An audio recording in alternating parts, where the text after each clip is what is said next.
what I was saying to them was like, just because someone has a record, so these people are coming into the program, they're not going to tell you that because they're used to this stigma. So some general questions, say you do an intake, you get their information, and some questions that you ask everybody, you know, what are the biggest problems with your job search, and what are the biggest barriers to your employment?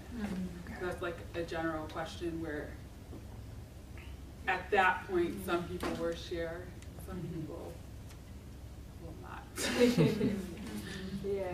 So it sounded, we kind of broke it into two parts where it was like in the beginning we're trying to establish like what the circumstances are that they're facing and give them an opportunity to talk about it. And then in the second half, it's like we're assuming that they've shared with us, but there might be a different set of questions if we still don't know about the record, but we know about a range of other barriers. So in the second half, so this is like assuming that we know. Yeah. So basically asking, you know, what is their experience with employers, what's been difficult about finding a job with a record, and then these two questions are mainly not for us to give them a solution, but to just listen to what they're going through in that moment, not to be like, well, you need to do X, Y, and Z. Yeah. So I think there are two elements to this that really stood out for me, and one is the timeline element, right? You're not going to have a person come into you and be like, well, I'm not getting a job because I'm a felon, or I did, you know, I did some jail time because of whatever. That's a significant vulnerability that requires time and trust in order to allow them to open up. And what was my second point? Oh, the second point was the kind of not black and white aspect of it, right? So Barbara really identified that a lot of these people who are coming into her who have records, they may not know, was their record expunged at the end of their jail time?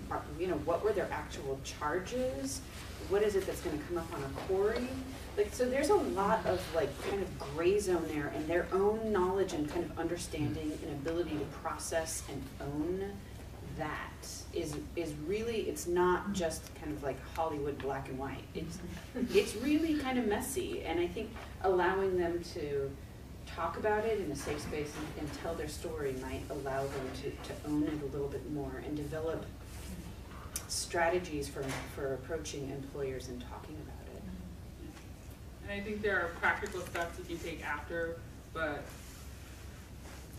anybody who comes in who has an issue with like finding a job, particularly if they have a big barrier like this, it's just about listening and acknowledging their experience, because a lot of people will be like, why don't you have a job?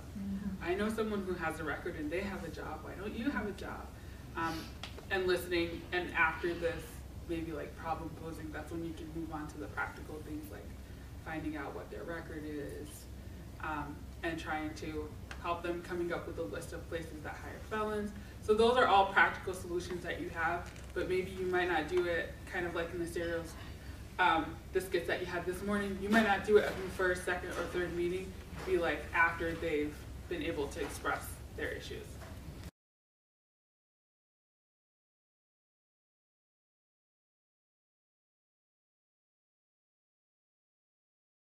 We talked a little bit about initial questions and probing a little bit, and so we talked about just something as broad as like, so tell us about your children. What grades are they in? You know, what do they like?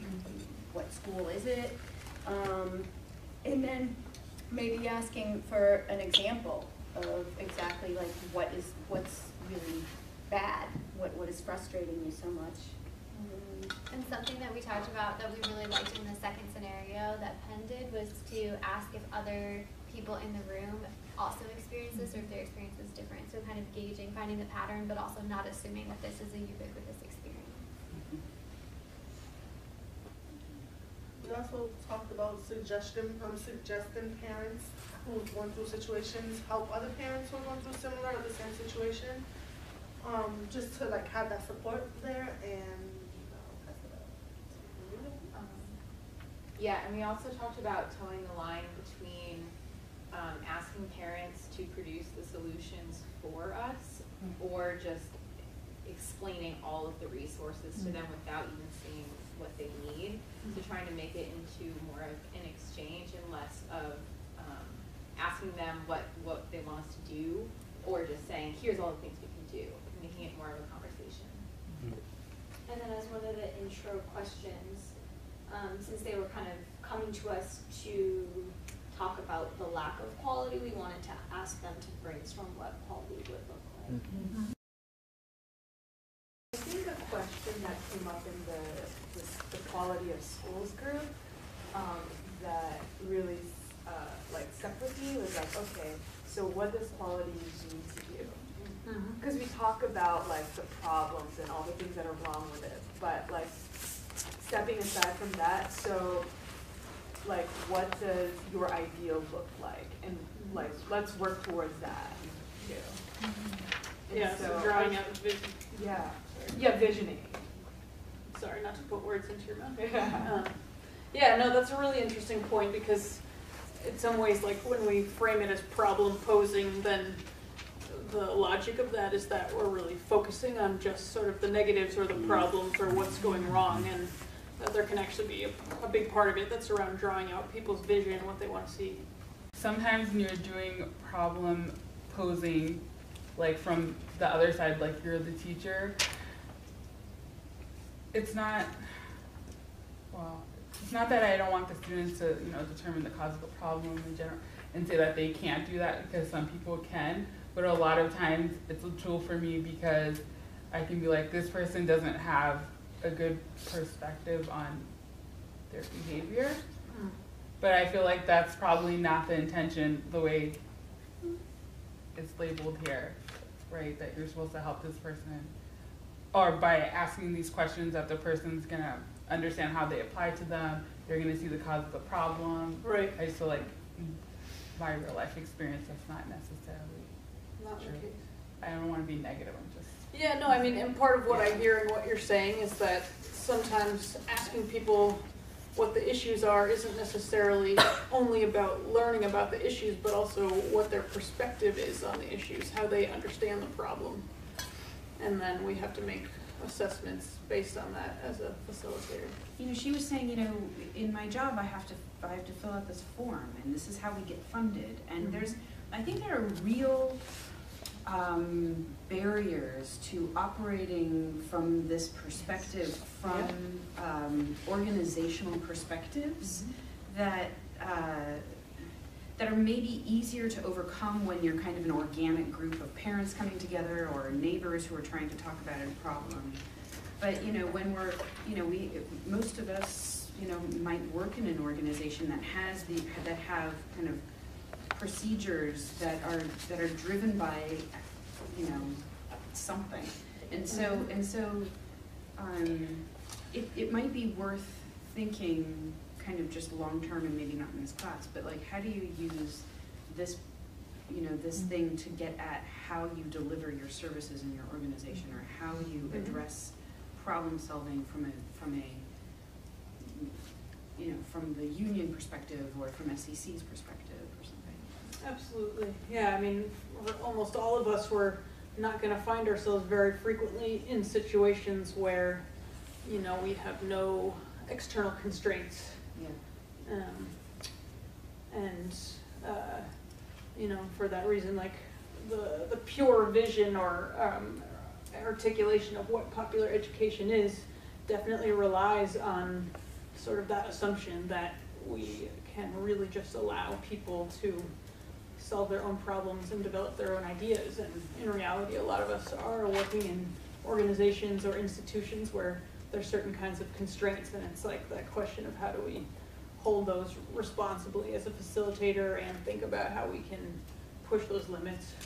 Some of the challenges are, I think, problem posing wouldn't be necessary if everyone had a very clear understanding of what the problem is and what the causes were, and therefore what the solutions are. And then, if that's the case, then you just gotta, fight for the solution.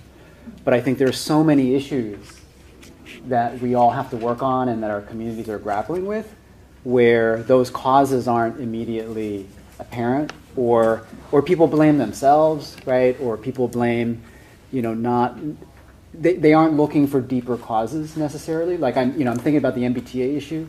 Like when I was at ACE and we were working on a lot of this stuff and going out and talking to people, what we found was they were really pissed off at the drivers, the bus drivers, right? And there were certainly bad interactions and very, very obnoxious and rude bus drivers. But, how do you work with someone who's like, that's their perception of the problem, to understand, well, what's the system that created that, right? And this is where it's tough, because as an organizer or as a facilitator, you may have a point of view. And you may even think you have the right point of view. But, so there is that challenge. It's not just extracting what people think they know, but also challenging that too, and, trying to go deeper, right? And then, so it's a difficult line to walk. Just the second issue to underline as well is that, this kind of process is one that, we set up, I think, 3 of the groups where they were groups. But then in the job-seeking group, it was more like, an individual coming to you. So you can see how it applies in both, but the popular education approach certainly, I think what we're trying to say is that it's a collective effort, right? It is about people recognizing that this isn't just their problem, but that it's something that's shared, and therefore, there's a reason, that it's not just their own accountability and responsibility.